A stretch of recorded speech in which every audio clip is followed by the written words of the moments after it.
I stood in shock as my cherished Victorian home was consumed by flames, while my neighbor, Karen, casually sipped her morning coffee, wearing a satisfied smirk like she'd just claimed victory. She thought she'd finally won our long-standing battle. What she didn't know? I'm a federal judge, and her little kingdom was about to come crashing down. The only question left was, how far would she push before I exposed who I truly was? Let me take you back to that morning. It started like any other, me on my grandmother's old porch swing, sipping coffee while the sun rose behind the ornate, purple-trimmed facade of our family's century-old home. The sky glowed pink, peaceful and calm. Until I saw her. Karen Thompson. Power walking straight toward my mailbox like she owned the pavement, clutching an envelope like it was a sacred document. I'd seen that look before, relentless and smug. She'd recently started hosting neighborhood improvement meetings in her oversized McMansion next door, and that determination in her stride never meant anything good. She slid the envelope into my mailbox and paused, just long enough to snap several photos of my front yard with her phone. The roses planted by my grandmother decades ago were in full bloom, bright, wild, and beautiful. I knew she hated them. They didn't match her sterile, uniform boxwood hedges or the manicured vision she had for the neighborhood. When I opened the envelope, my hands began to tremble, not from surprise, but from fury.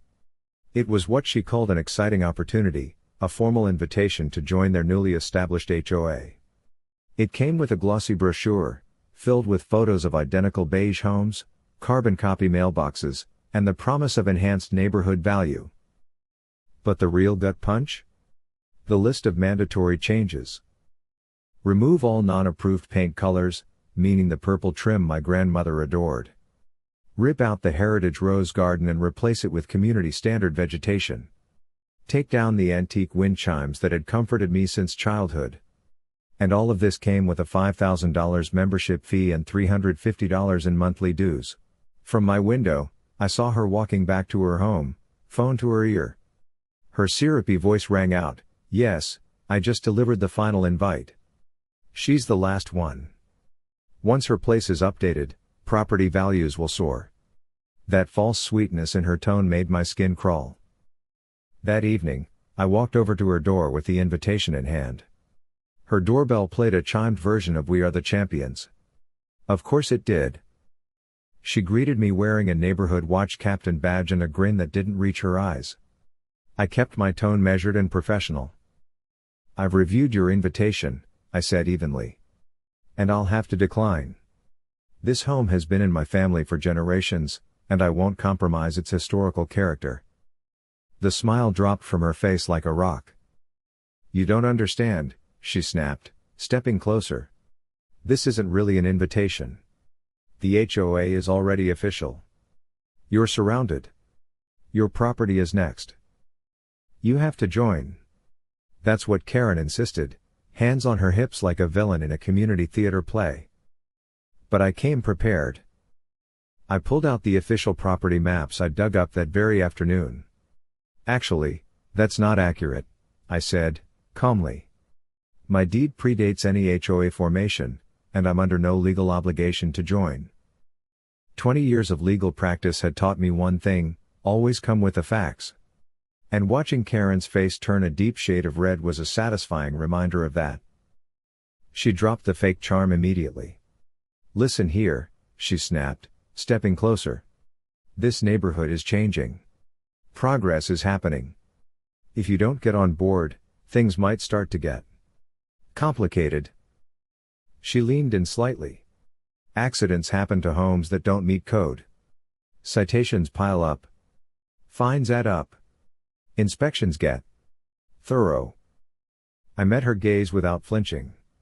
"Is that a threat, Mrs. Thompson?" She recoiled slightly, plastering her sweet facade back in place. "Of course not. I'm only thinking about your property values and safety. You know, older homes can be so unpredictable. Faulty wiring, weak foundations. It would be awful if something went wrong just because you refuse to modernize." Behind her, I caught a glimpse of her husband watching through their window, his phone clutched tightly in one hand.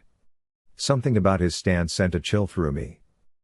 I nodded politely and turned to leave, but she called after me. "You've got 1 week," she said sharply, her voice no longer pretending to be kind. "1 week to reconsider, before the board meets to discuss enforcement." As I walked home, I noticed unfamiliar eyes peering through blinds, new faces, watching me from behind curtains. Karen's loyal foot soldiers. This wasn't just neighborly pressure anymore. This was a coordinated effort. And something told me this wouldn't end with a declined invitation. That night, I installed security cameras, front and back. I photographed everything on the property, documented every angle. I'd learned to trust my instincts. And right now, mine were screaming. What I didn't know then was that Karen's crusade had nothing to do with property values or purple paint. In 3 decades of legal work, I'd met liars, manipulators, and power-hungry people, but no one like Karen Thompson. She had declared war. And she had no idea just how badly she had chosen her opponent. The next morning, I woke to her voice, shrill, piercing, and all too familiar, floating in through my window. "Look at that hideous purple trim," she shouted. "It's destroying our property values." I peeked through the curtains. There she was, leading her little HOA parade on what they proudly called their morning inspection. I felt sick watching them photograph every corner of my grandmother's house. That home was filled with memories, family laughter, warm holidays, quiet mornings on the porch. Now it was being scrutinized like a crime scene. I tried to enjoy my coffee out front like always, but their passive-aggressive whispers carried across the lawn. "Did you see those ancient wind chimes? Totally not HOA approved. And those roses, at least 3 inches over height regulations." Every day brought new violations, each more absurd than the last. Bright orange notices started appearing on my door, citing rules they invented after the HOA had already been formed. My grandmother's cherished rose garden, once praised by local gardening clubs, was now labeled a public nuisance. The purple trim, once a favorite photo spot for passing tourists, was now the focus of their weekly complaints. Then came the Tuesday morning that nearly pushed me over the edge. I stepped outside to find Karen in my front yard, with a ruler. 11.5 inches, she barked triumphantly, as her sidekick Barbara scribbled it into a little notebook. "That's 3.5 inches over code." I walked out, coffee in hand, and addressed her directly. "You're trespassing on private property," I said calmly. I knew the law. And while I hadn't revealed my position yet, I didn't need to. Not yet. Karen just smirked and took another photo. But she was just getting warmed up. They began scheduling landscapers to conveniently start trimming hedges and blowing leaves at exactly 7 a.m. every Saturday, always right outside my bedroom window. Anonymous complaints to city code enforcement became a weekly event. Each time, I welcomed the inspectors, showed them my property's protected historic status, and smiled as they apologized for the inconvenience. And each time, I could see Karen fuming behind her blinds. She had no idea how far I was willing to go. And she definitely didn't know who she was dealing with. They tried psychological warfare next. Karen began organizing impromptu HOA meetings, right in her driveway, directly across from my home office windows. From my desk, I could hear them gossiping about how some residents were ruining the neighborhood's image. How certain houses needed to be dealt with, for everyone's good. My security cameras captured everything. Including the moments when Karen's friends would let their dogs relieve themselves in my yard. And every time I confronted them with video proof, Karen would gasp dramatically and clutch her pearls. "Oh! My sweet Bentley would never." All while her enormous golden doodle was still squatting on my lawn. The breaking point came during their annual block party.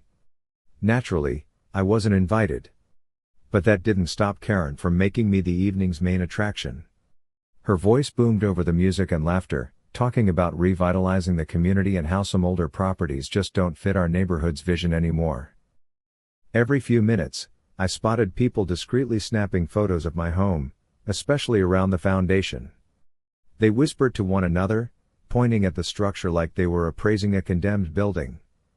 I stayed calm. But every word, every photo, Every anonymous complaint, I documented all of it. When they installed blinding security floodlights aimed directly at my bedroom windows, I added light pollution to the growing list of grievances. My grandmother once told me that patience was its own kind of power. And as Karen and her cronies grew bolder, I knew it was just a matter of timing. Then one night, while reviewing my security footage, I caught something that made my stomach turn. 2 HOA board members were crouched near my property markers, quietly discussing easement regulations. I recognized the look in their eyes. They were planning something more serious. Something permanent. But what they didn't know was that I'd spent my entire career dealing with people who thought they were untouchable. And the only question left was, how long would I wait before showing them who I really was? I never expected to catch them in the act, but then again, I never underestimated Karen. At midnight, I walked into my kitchen to get a glass of water, and froze. Illuminated by the glow from my back window, I saw Karen and 2 HOA board members in my yard. Each of them held a chemical sprayer, and they were aiming them directly at my grandmother's century-old rose garden. I stormed onto the porch, phone in hand and already recording. "What do you think you're doing?" I demanded, voice sharp. Karen jumped, caught red-handed. But she quickly slathered on that insincere smile, the one as poisonous as the herbicide in her sprayer. "Oh, we're just helping eliminate these invasive species," she chirped sweetly, still misting the roses with chemicals. "The HOA has very strict guidelines about non-native plants. If you just join us, we could handle these things the right way." I stepped closer, fists clenched but my voice even. "They're not invasive," I said flatly. "They're heritage Victorian roses. Planted by my grandmother in 1960. And I have the documentation and Gardening Society registration to prove it." The other board members shuffled awkwardly, suddenly aware that things were spiraling. But not Karen. She sniffed the air dramatically, adjusting her silk pajama collar. "Well," she huffed, "someone complained about the smell. And those thorns? Safety hazard. Think of the children, walking by unsupervised." I pointed to the fence behind her. "This is my private property. The garden is behind the fence. The boundary line is clearly marked. And you are trespassing?" That's when Bob emerged from the shadows. Karen's husband, and a retired police sergeant who walked like the badge was still clipped to his chest. He always thought his presence alone could shut down a conversation. "Now let's not start tossing around accusations," he said in that fake calming tone. "We're just trying to uphold community standards. Nobody wants to live next to a jungle." I was about to respond when I noticed movement behind him. It was Mrs. Watson, my elderly neighbor from down the street. She stood quietly by her fence, arms folded, a scowl on her face. She'd seen it all. And in that moment, I realized I wasn't the only one watching. Across the street, my neighbor peeked nervously through her curtains. She had been bullied into joining the HOA just last month, after enduring the same kinds of late-night visits. Her beautiful rock garden? Gone. Replaced within days by generic, HOA-approved shrubs. Neat. Uniform. Soulless. The next morning, my roses were dead. Their once vibrant petals had shriveled into blackened husks, poisoned overnight. But what Karen didn't realize was that her arrogance had just given me the key I needed. She'd unknowingly exposed a pattern, a trail of destruction left behind every time a homeowner refused to join her HOA. That lunch break, I drove straight to the county records office. What I found left me stunned. Every single property that had declined HOA membership had suffered suspicious accidents. Mysterious code violations. Until eventually, they sold. All of them. That very afternoon, I installed new high-definition security cameras, discreetly hidden among my remaining plants. That evening, I watched from behind the curtains as Karen strutted down the sidewalk, leading a group of potential buyers past my house. "This eyesore will be dealt with soon," she announced proudly, her voice loud enough for me to hear. "We have ways of handling difficult residents." The next week became a nightmare. My mailbox was knocked down 3 separate times. Noise complaints were filed, on days I wasn't even home. Code enforcement showed up daily. They never found anything, but they kept returning anyway. Then my garbage bins disappeared, only to resurface, mysteriously labeled as non-compliant with HOA rules. Still, I kept my cool. I documented everything. Every visit. Every complaint. Every violation. I built my case quietly and methodically, while Karen's gang grew bolder by the day. They began holding HOA meetings directly in front of my house, practically turning my lawn into their podium. Karen would gesture at my home with theatrical flair. "This property is dragging down our values," she'd declare, waving her designer handbag like a gavel. "But don't worry, it won't be a problem for much longer." Then came the final straw. My cameras caught them tampering with the base of my historic fence posts. They were pretending to take sidewalk measurements, but Karen could be heard instructing her minions. "Once these fail inspection, she'll have no choice but to replace the fence with our approved design. That'll cost her thousands. Unless, of course, she joins the HOA." That night, as I reviewed the footage, something new caught my attention. In every so-called inspection, someone from their group was snapping photos of my utilities. Electrical boxes, gas lines, meter locations. All very specific. All very intentional. They weren't just harassing me anymore. They were mapping out the weak points of my home. A chill ran down my spine. Whatever they were planning, it was coming fast, and I needed to act before it was too late. But I couldn't make my move just yet. Timing was everything. What I didn't realize was that Karen had already launched her final strike. And I wouldn't see it until it was too late. The next morning, my hands trembled as I held up the local newspaper. The front page headline screamed about my latest high-profile case: "Judge sentences corrupt county official to 12 years in prison." In the quiet courtroom, my clerk Emily suddenly burst through the doors, pale as a ghost. "Your Honor. Your house. It's on fire." Those 5 words stopped my heart. I tore off my black robes and sprinted down the courthouse steps, adrenaline thundering in my veins. The 15-minute drive home felt like an eternity. 3 blocks away, I saw the smoke.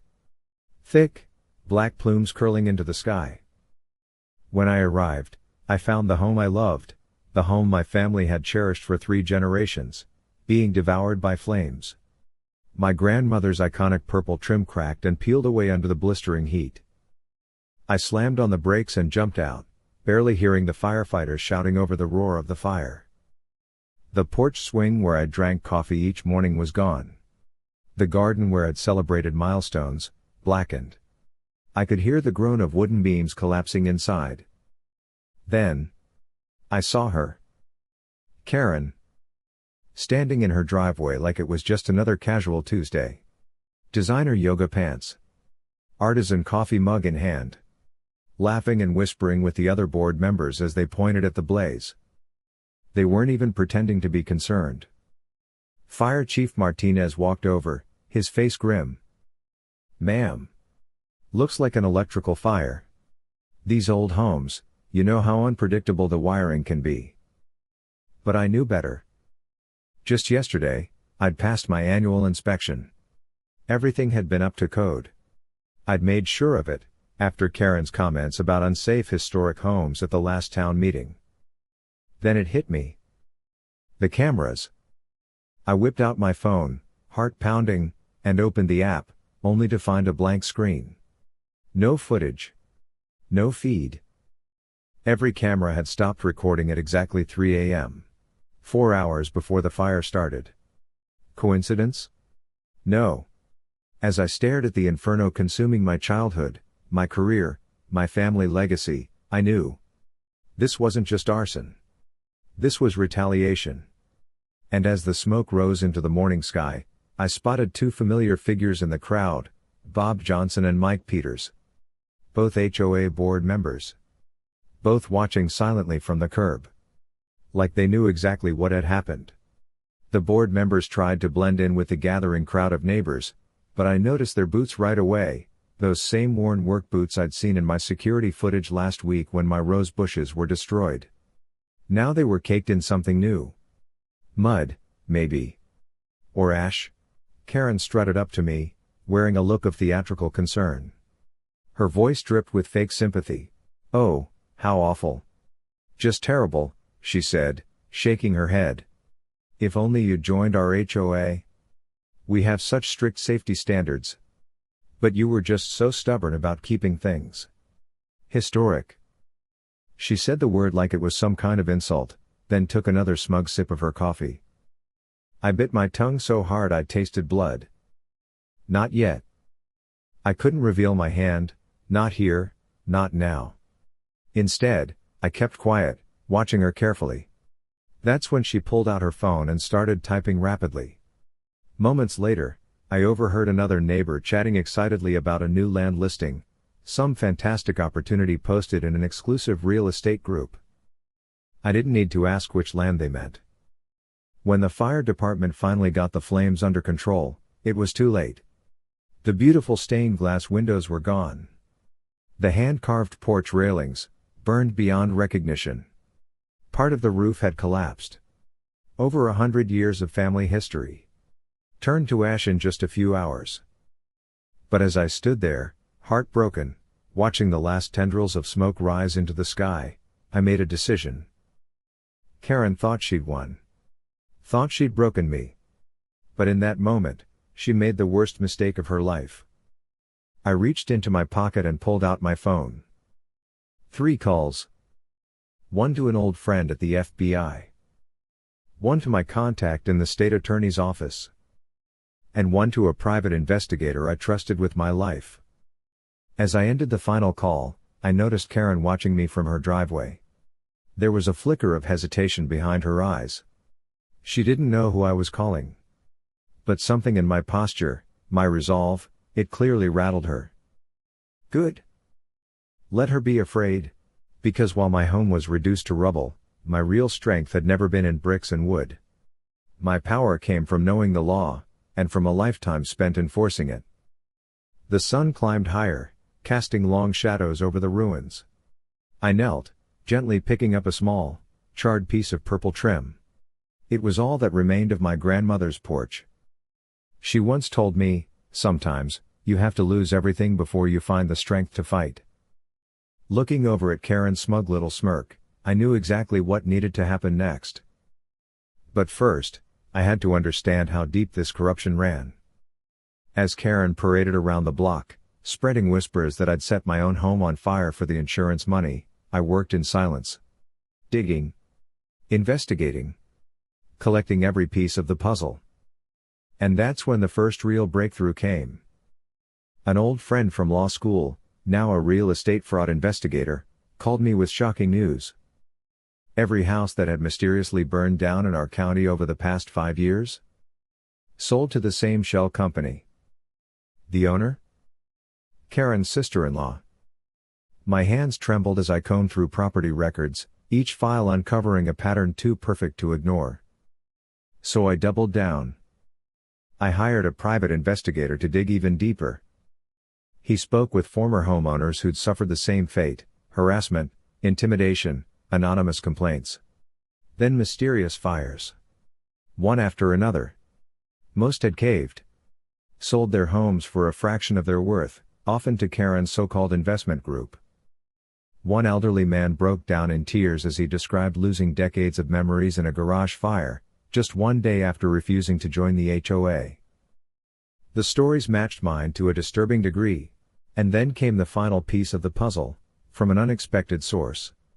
Karen's former treasurer contacted my attorney. We met in a quiet diner, 2 towns over. Her hands trembled as she slid a USB drive across the table. 5 years' worth of internal financial records. She explained how Karen had forced her to falsify HOA books, threatening to expose her undocumented status if she didn't comply. The files showed hundreds of thousands in undocumented cash deposits, each one appearing shortly after a fire. It got worse. I dug into Karen's husband's past. He hadn't just retired from the police force. He'd been a fire investigator. And every suspicious fire in our region for the last decade? He'd ruled them all accidental. No follow-ups. No questions. And every time, the insurance companies paid in full. That night, I realized something chilling. My cameras hadn't just captured the fire. They'd caught something else, something I hadn't noticed yet. But it was there.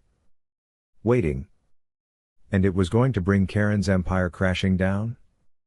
My security cameras had captured more than I initially realized, footage of weekly meetings held right at Karen's house, with a rotating cast of real estate developers huddled around her dining table. They weren't just brainstorming, they were salivating. Lining up luxury condo plans for when the historic homes in our neighborhood were gone. One developer even laughed as he boasted about bribing city officials to change the zoning, once enough properties had been bought out. That's when the full scope of Karen's scheme came into focus. She wasn't just trying to raise property values. She was executing a formula. Target homes in prime locations, especially older, irreplaceable properties. Use HOA regulations to harass the owners. Escalate with intimidation. And if they still didn't sell? Accidents. Fires. Unfortunate incidents. Then her group would swoop in with a lowball offer to help the now distraught owner. I stayed up night after night connecting the dots. And then I found it. The smoking gun. Buried deep in old county records were documents proving Karen had done this before. Not once. 3 times. In different counties. She'd move into quiet historic neighborhoods. Form an HOA. Apply pressure. Drive out the holdouts.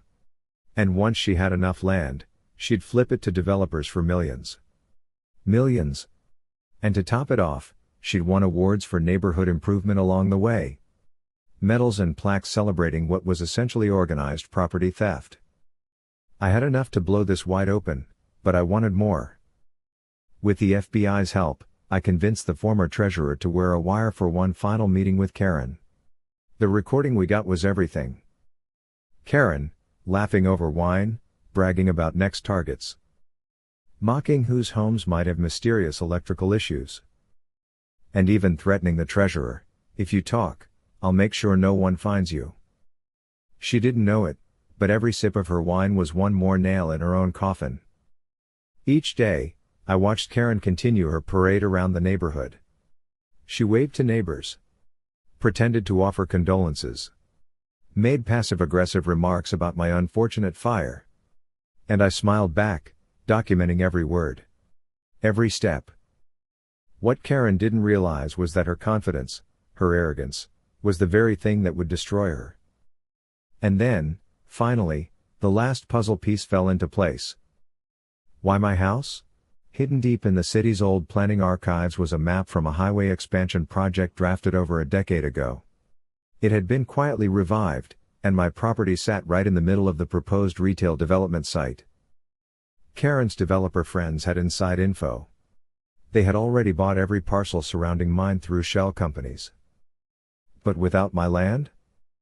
The whole project would collapse. And that's why Karen had come after me so viciously. Why she needed me out. My home wasn't just a nuisance. It was the linchpin. She was desperate. So desperate that she'd filed daily complaints with the city about my unsightly lot charred ruin she herself had caused. She even had the audacity to propose a new HOA assessment to fund a cleanup. Money that, of course, would go straight into her pocket. But she didn't know. Every move she made was being recorded, documented, and funneled directly into a federal case file with her name on it. The day had finally come. I stood outside the community center, my heartbeat pounding in my ears as I watched Karen stride inside, coffee mug in hand, carrying a thick folder of forged documents and fake citations. This was her moment to shine. And mine to strike. Through the glass, I saw her setting up her projector, probably ready to present her latest redevelopment scam. Her final move. I reached into my bag, fingers brushing the edges of my judicial robe, neatly folded. Under my blazer, The small wire mic taped to my chest hummed faintly. The FBI was listening. Inside, Karen's voice rang out. The property at 247 Maple Street has been officially declared a public nuisance, she announced confidently. As per emergency HOA powers, we will be proceeding with immediate redevelopment. The crowd murmured, uneasy. Even the more timid residents, the ones she'd bullied into silence, shifted in their seats. Karen scanned the room with that smug little smile. Any objections? She let the silence stretch. Then she smirked. Well then, let me show you our exciting redevelopment plans for. I stepped forward. Loud. Clear. I object. Mrs. Thompson, I said, my voice slicing through the room like a blade. Every head in the community center turned toward the entrance. I walked slowly down the center aisle, the echo of my heels striking the linoleum floor building with each step. Karen's smug grin faltered for just a second, but she quickly masked it. Well, she sneered, come to admit defeat? That burned-out wreck you call a house is dragging down the whole street. Honestly, we're doing you a favor. She took a slow sip from her signature mug, wearing the same expression she had the morning my home went up in flames. I set my briefcase on the table. Actually, I'm here to present some evidence of my own. I opened the folder and began laying out photographs. High-resolution images from my security system, each one time-stamped. Each one clearly showing Karen and her board members on my property the night of the fire. Strange timing, don't you think? Karen's smirk twitched. Those could be anyone. And besides, you can't prove. Oh, but I can. I placed the next set of documents on the table. Bank records, I said, showing transfers from your shell company after each forced property sale. Emails outlining your strategy to push non-HOA members off their land. And my personal favorite, text messages from you discussing how to make sure the electrical fire looked accidental. The room broke into shocked whispers and gasps. Karen's hand trembled. Coffee spilled over the rim of her mug.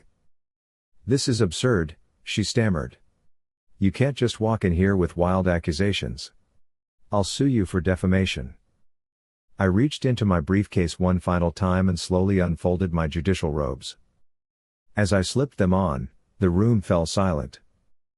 Federal Judge Sarah Martinez, I announced, locking eyes with her. Currently presiding over Case 2025 CR 142, United States v. Thompson et al. An active investigation into corruption, fraud, and conspiracy. Karen's face went ghostly pale. Her coffee mug slipped from her fingers, crashing to the floor. Hot liquid splashed across her expensive shoes, but she didn't move. Her mouth opened and closed like a fish gasping for air. FBI. A voice barked. Right on cue, agents burst through both doors, badges raised. Neighbors shrieked in shock.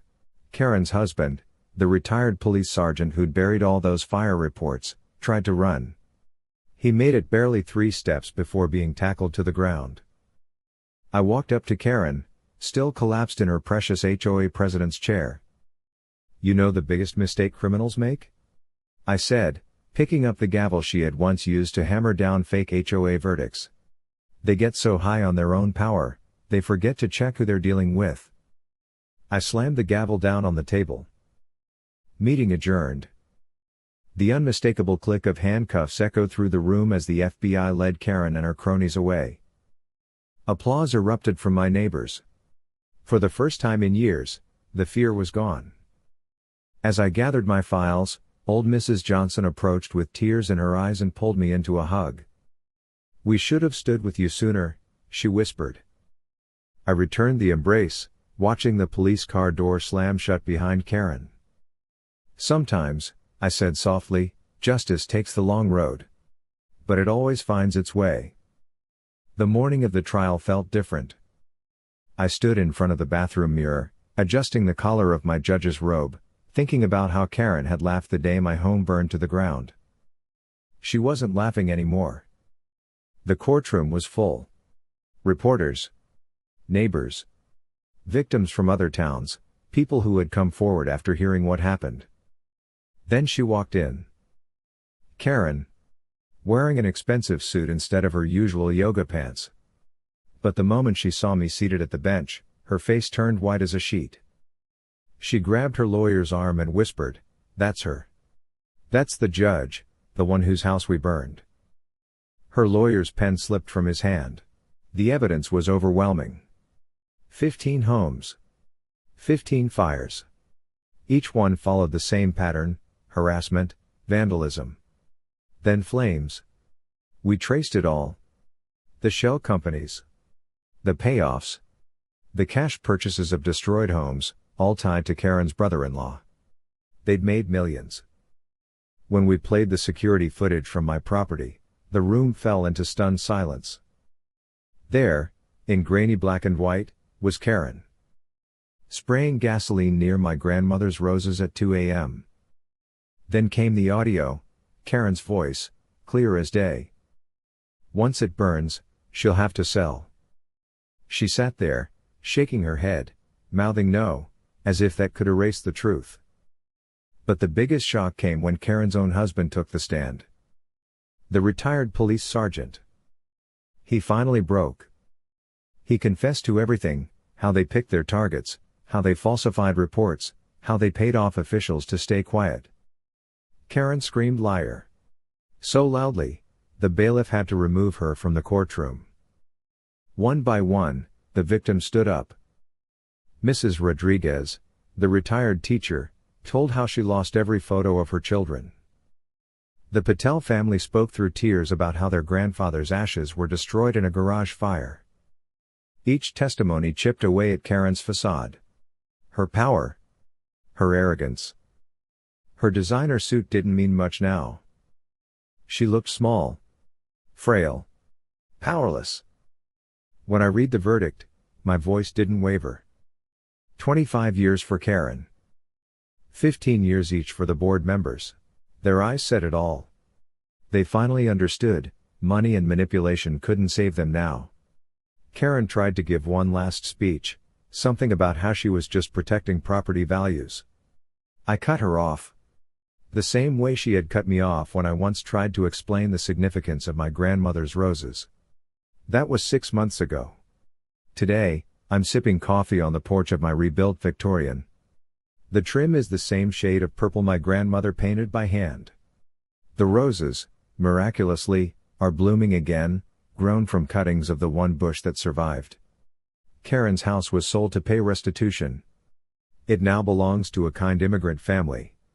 Their kids play in the yard where Karen once stood, clipboard in hand, nitpicking violations. And our neighborhood?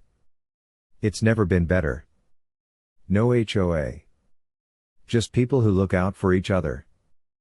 We gather for block parties in my garden. Everyone brings something: food, music, laughter. Yesterday, Mrs. Rodriguez brought her famous empanadas and showed me restored photos her daughter salvaged from water-damaged albums. People sometimes stop me when I'm working in the garden, not to talk about the trial, or even the fire, but to thank me. Not for being a judge, but for refusing to back down. For standing up to bullies.